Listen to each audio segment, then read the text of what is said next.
Hello everyone, আমরা আজকে কালীমার মন্দিরে যাব। তো আমরা এসেছি মাসি বাড়ি বর্ধমান। তো দেখো সেখান থেকে একটা মন্দিরে যাব। তো পরে সে তোমাদের ডিটেলসে বলছি জায়গাটা কোথায় এক্স্যাক্টলি।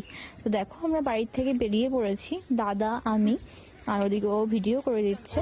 এবার দেখো এখানে যেতে যেতে একটা মৌচাক দেখলাম, তার মধ্যে আমরা গাড়িতে উঠে পড়েছি সবাই মিলে। আমরা ডেকে যাচ্ছি, মেশো যাচ্ছে, মাসি, আমার বর, মনা, আমি, দাদা, মা, বোন আর বড় মাসি, বাবা। আমরা এই কয়জন যাচ্ছি, আজকে মন্দিরে যাব। তো দেখো এবার গাড়ি স্টার্ট করে দিয়েছে মেশো। এবার যেতে যেতে এখানে দেখো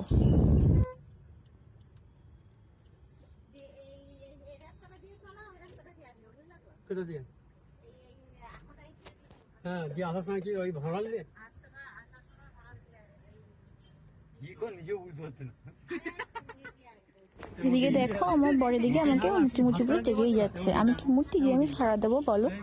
তো তারপর সারা নিতে পারলাম না, নাহলে ও ডেকেই যাবে। তো এবার দেখো এইটা ওর মুখলে যে বসে আছে সেটা হচ্ছে আমার মনা, আমার দিদির মেয়ে।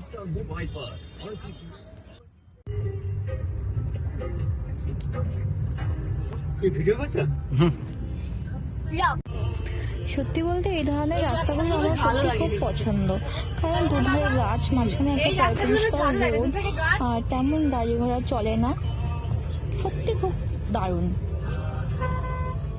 আমরা মূলত এসেছি মেজো মাসি বাড়ি, হুগলি জেলার অন্তর্গত বৈচিতে। আমি যদিও ছোটবেলা থেকে অনেকবার এসেছি, আর আমার বরের এবার ফার্স্ট টাইম আসলো, তাই ওর জন্য একটু স্পেশাল। এখানে এলে দুটো জিনিস এখনো দেখা যায়, এক হলো মাটির তৈরি বাড়ি আর পানীয় জলের অভাব। আমাদের জল থাকা সত্ত্বেও আমরা জলের মূল্য বুঝি না, কত জল অপচয় করি। আর এখানকার মানুষজন বোঝে জলের কতখানি মূল্য। বলতে না বলতেই দেখো মাটির ঘর, এগুলো হচ্ছে মাটির ঘর, মাটি দিয়ে তৈরি। কিছু কিছু বাড়ি এখন ইটের তৈরি পাকা বাড়ি হয়ে গেছে, কিন্তু ওই কয়েকটা বাড়ি রয়েছে যেগুলো মাটি দিয়ে তৈরি এখনো।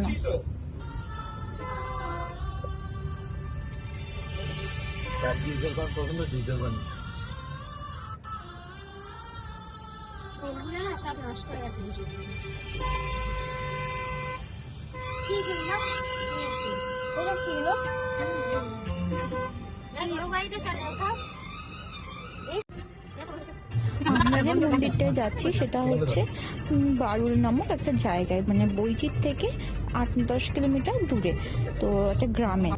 তো এবার দেখো এবার ওখানে যেতে গেলে কত সুন্দর গ্রাম্য পরিবেশের মধ্যে দিয়ে আমাদের যেতে হচ্ছে। তো সত্যি অসাধারণ জায়গাটা। আর মন্দিরটা দেখতে খানিকটা কি বলতো দক্ষিণেশ্বরের মন্দিরের মতোই, মানে এক কথায় বলা যায় যে দ্বিতীয় দক্ষিণেশ্বর।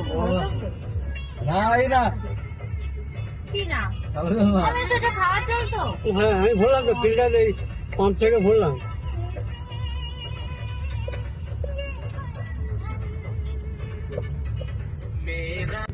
তো দেখো এখান থেকে মন্দিরের চোরটা একটু দেখা যাচ্ছিল, তাই একটু তুলে নিলাম ফোনে। আছে বাচ্চা এক মাসের মধ্যে বলে পড়ে যাচ্ছে পড়ে যাচ্ছে।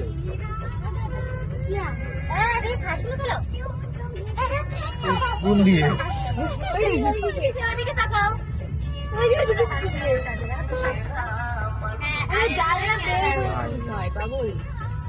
এই দিক দিয়ে ওই দিক দিয়ে না পাগল।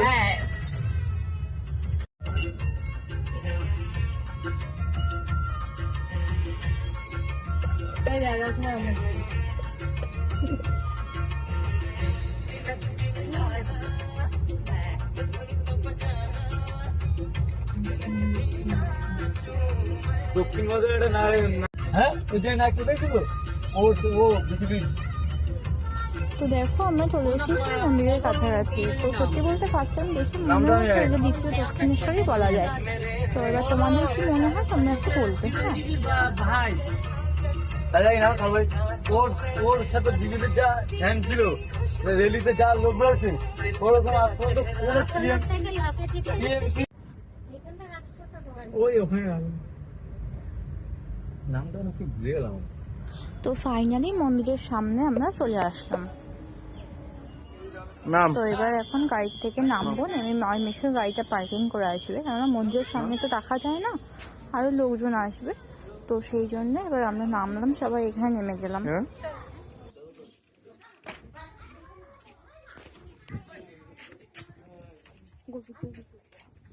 সেই মন্দির দেখো না পুরো, এটা দেখা, এটা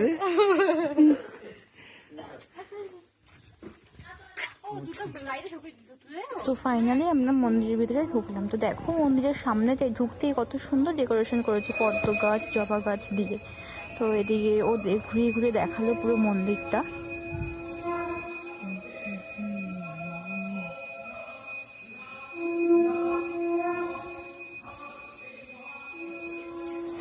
মন্দিরের ভিতরে আরো 5টা ছোট ছোট মন্দির ছিল, একটা হচ্ছে রাধাকৃষ্ণ মন্দির। তো আমরা ফার্স্টে এখানে এসে প্রণাম করে নিলাম।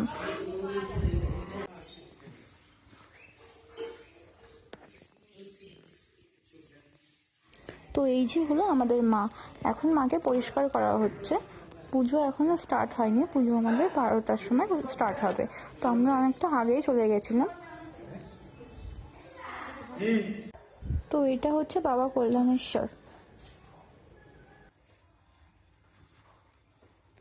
তারপর ঠাকুরমশাই আমাদের সবাইকে মায়ের সিঁদুর পরিয়ে দিল। তো এই দেখো মাঝখানটা হচ্ছে আমার মেজো মাসি, আর ওটা হচ্ছে আমার মা, আর এই যে আমি। এখানে সবাই ফটো তুলছিলাম।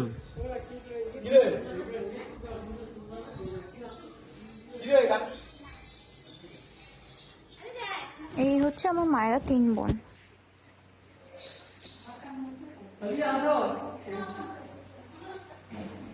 সত্যি বলতে মায়ের এত কাছে এসে কোনোদিনও দর্শন করিনি, আর অঞ্জলিও দিতে পারিনি এত কাছে এসে।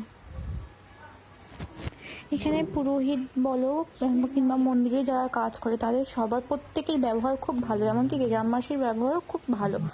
ওদের মানে কথাবার্তা সব কিছু খুব সুন্দর। এখানে আমরা নাম লিখিয়ে নিচ্ছিলাম ডালার জন্য, যে কাকার নামে পুজো দেওয়া হবে।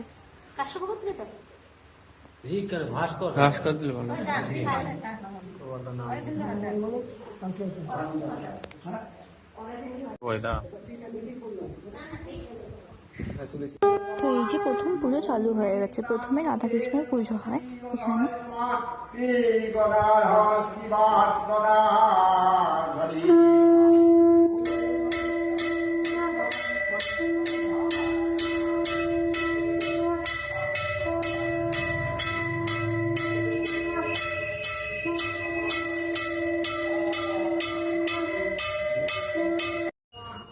তারপর এখানে আমরা সবাই মাকে সাজানো দেখছিলাম। তো দেখো এখানে মাকে কত সুন্দর করে ফুল দিয়ে সাজিয়ে ফেলেছে, কত সুন্দর লাগছে মাকে দেখতে।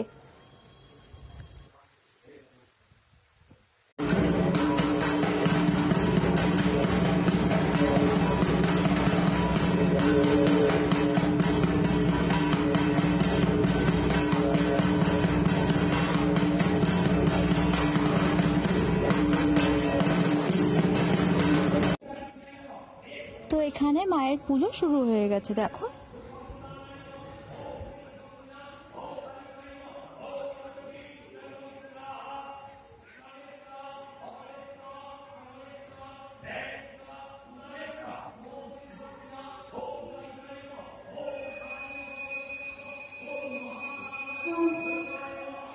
আমরা পুষ্পাঞ্জলি দেব বলে গঙ্গা জল দিয়ে হাতটা ধুয়ে নিলাম।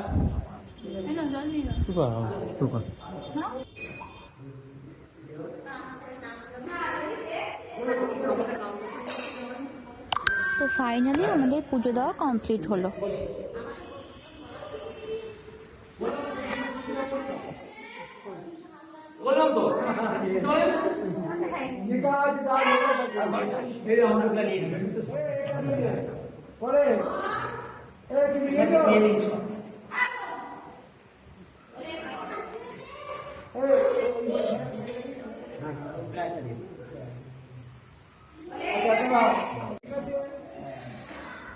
তো এখানে উপোস ভাঙার জন্য ঠাকুর মশাই আমাদের সবাইকে মায়ের চরণামৃত দিয়ে দিল।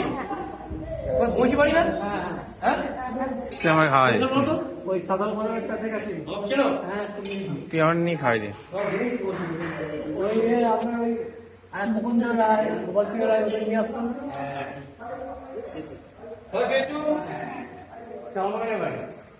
মা এখানে হাতটা ফেস সব এখানে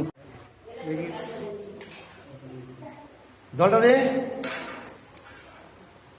বুঝে তো নিচে এসে আমরা মায়ের প্রসাদ নিয়ে নিলাম।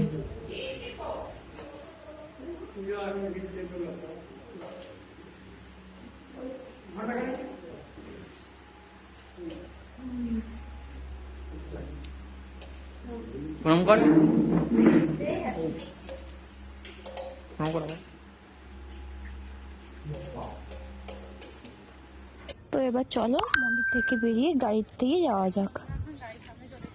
তো দেখো আমরা যেখানে গাড়ি পার্কিং করা ছিল সেখানে আসলাম আমরা। এখানে এসে একটু ফটো তুলে নিলাম, একটু রিল বানিয়ে নিলাম।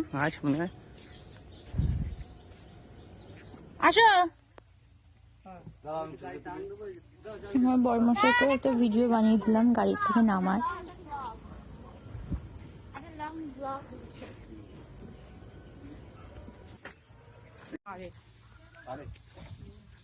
আর এদিকে আমার বাবা একটু গাড়ি জ্বালিয়ে নিল, একটু বার করলো এখান থেকে। দেখো আর পিছনে দেখো মেশো ঠেলছে, যেন মনে হচ্ছে মেশো গাড়িটা ঠেলে বের করে দিচ্ছে।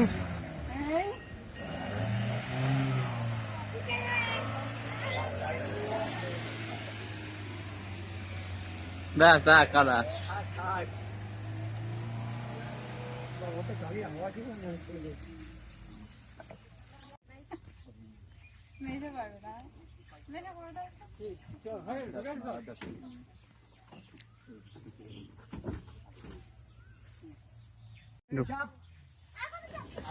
তো এবার গাড়িতে উঠে গেলাম বাড়ি যাওয়ার জন্য।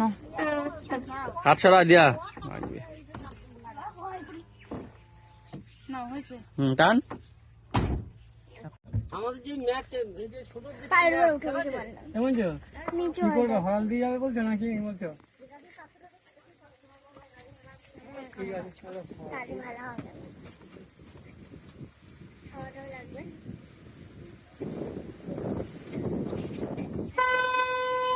তো রাস্তায় যাওয়ার পথে আর একটা মন্দির দেখলাম, কিন্তু সত্যি বলতে এই ঠাকুরটার নাম কি জানি না।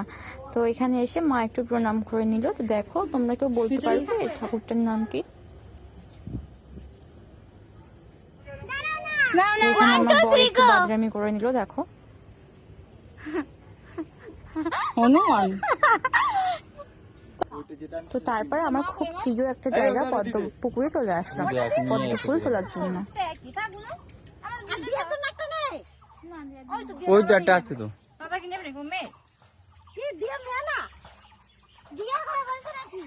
কি করছে এটা?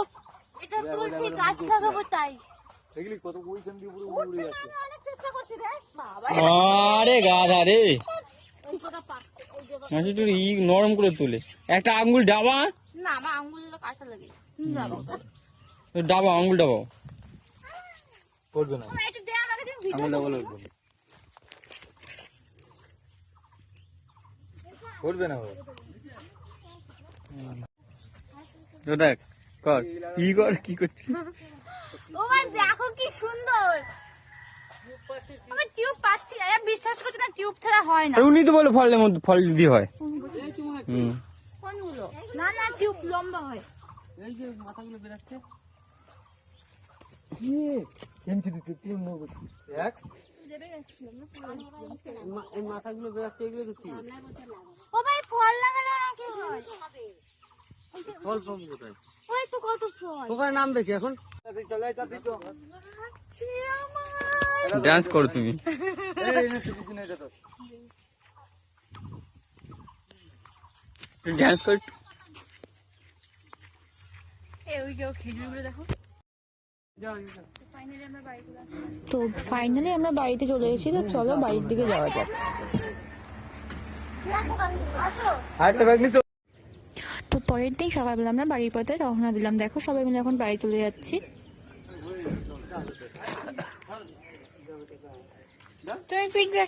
যেতে যেতে একটা জুঁই ফুলের গাছ দেখলাম। বড়মশাইকে বললাম যে একটা পেড়ে দাও। তো দেখো তাদের জন্য এসে হাজির দিয়ে আমাদেরও পেড়ে দাও।